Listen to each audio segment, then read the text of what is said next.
নমস্কার। আজকে যে এপিসোডটি নিয়ে এসেছি এপিসোডটি নিরাপদ মাতৃত্বের 13 নম্বর এপিসোড। এই এপিসোডে থাকছে যে একজন গর্ভবতী মা যখন হাসপাতালে ডেলিভারির জন্য ভর্তি হতে যান তার কাছে কি কি ডকুমেন্ট থাকা উচিত এবং কি কি জিনিস নিয়ে তিনি হাসপাতালে ভর্তি হতে যাবেন। এই সময় বাড়ির লোকও ভীষণ অ্যাংজাইটিতে ভোগেন, টেনশানে থাকেন যে কি হবে না হবে, অনেক কিছুই ফেলে যান। তাই এখানে একটা চক আউট করে দেওয়া যে কি কি জিনিস হাতের কাছে থাকলে বা নিয়ে গেলে আপনার সুবিধা হয়। যদি চ্যানেলটি ভালো লাগে তাহলে লাইক এবং সাবস্ক্রাইব করে দেবেন এবং চ্যানেলটির সঙ্গে থাকবেন। Education with Mitali. তো প্রথমেই হচ্ছে এমসিপি কার্ড, অর্থাৎ একজন অ্যান্টিনেটাল মা অর্থাৎ গর্ভবতী মা যখন তিনি প্রেগনেন্ট হন একটি এমসিপি কার্ড যে কোনো স্বাস্থ্যকেন্দ্র থেকে করাতে হয়। এই কার্ডটি সঙ্গে নিয়ে যাবেন, কারণ এই এমসিপি কার্ডে খুব গুরুত্বপূর্ণ, এখানে অনেক কিছুই ডকুমেন্ট থাকে যেগুলি হসপিটালে লাগে।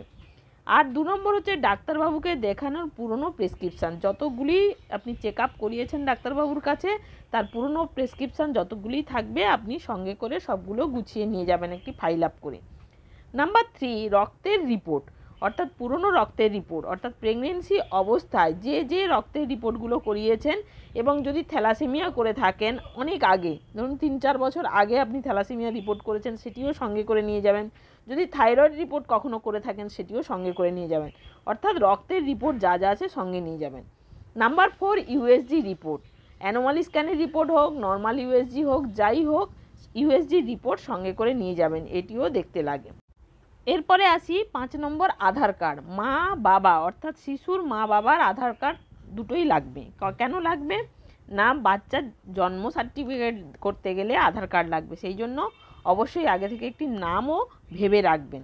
তাহলে আধার কার্ডও লাগবে এবং নাম একটি লাগবে যেটা ওখানে ফিল আপ করতে লাগে।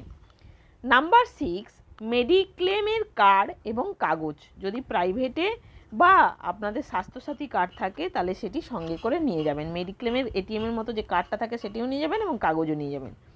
আর নাম্বার 7, মেডিক্লেম প্রাইভেটে যদি করেন, আর 8, কলম, অর্থাৎ একটি পেন লাগবে যেগুলো ফর্ম ফিল আপ করতে লাগে। Number 9, A4 page. এই সময় A4 পেজ যদি কোনো অ্যাপ্লিকেশান করতে লাগে বা যদি কোনো ডকুমেন্ট কিছু কোথাও লিখতে লাগে তো A4 পেজ একটি সঙ্গে ফাইলের সঙ্গে রাখবেন। নাম্বার 10, কিছু টাকা পয়সা দিতে হবে না কাউকে হয়তো, কিন্তু টাকা পয়সা যেটা আপনার খরচের জন্য নিয়ে যাবেন। নাম্বার 11, খাবার জিনিস, অর্থাৎ এই সময় কিনতেই মনে থাকে না, মায়ের যে একটু বিস্কুট খেলে লাগতো বা একটু কেক লাগতো, তো সেই খাবার জিনিসটা খুব অল্প হলেও রাখবেন কাছে। নাম্বার 12, জামা কাপড়, এটি মা ও শিশুর জামা কাপড়। এটা বলে রাখি যে অনেক সময় জামাটা মায়ের নিতে আমরা মনে থাকে, কারণ একটা নাইটি, ওখানে গিয়ে নাইটি পরতে হবে, যদি গভর্নমেন্টে ভর্তি হয়, প্রাইভেটে তো ওখানে ড্রেস দিয়ে দেয়, কিন্তু সেই জামা কাপড়টা অবশ্যই একটু পরিষ্কার পরিচ্ছন্ন হবে। এবার শিশুর জামা কাপড়, শিশুর জামা কাপড় অনেকের ধারণা যে আগে থেকে শিশুর জামা কাপড় রেডি করতে নেই, রেডি করা এগুলো কুসংস্কার, কিন্তু শিশুর জামা কাপড় নতুন কিনে তক্ষুনি পরিয়েছেন তার ফলে কি হয়, স্কিন র্যাশ হয়। এই জন্য আগে থেকে যদি শিশুর জামা কাপড়গুলো ধুয়ে পরিষ্কার করে ইস্ত্রি করে রাখেন তাহলে পরবর্তীকালে এগুলো স্কিন র্যাশ ট্যাশ হয় না, খুব ভালো হয়। নাম্বার 13, জলের বোতল, একটি জলের বোতল, এটা তো লাগবেই, ইমার্জেন্সি জলের বোতল লাগবে, নাহলে ওই সময় খুব সমস্যা হয়। নাম্বার 14, থালা গ্লাস, থালা অর্থাৎ খাবার যদি প্রাইভেটে ভর্তি হন সেখানে থালা পেয়ে যাবেন, কিন্তু গভর্নমেন্টে গেলে থালার দরকার পড়ে, নাহলে ওদের থালায় খেতে মায়েরা চান না অনেক সময়, তো সেই সময় প্রবলেম হয়। গ্লাস, বোতল দিয়ে জল না খেয়ে গ্লাসের দরকার হয়। নাম্বার 15, মশারি, মশারি হসপিটালে দিয়ে থাকে, মশারি যদি না দেয় তাহলে আপনার একটি মশারি নিয়ে গেলে ভালো হয়। যদি বালিশের, অনেকের আছে বালিশ ছাড়া ঘুম আসে না, তাহলে তার ক্ষেত্রে বালিশ।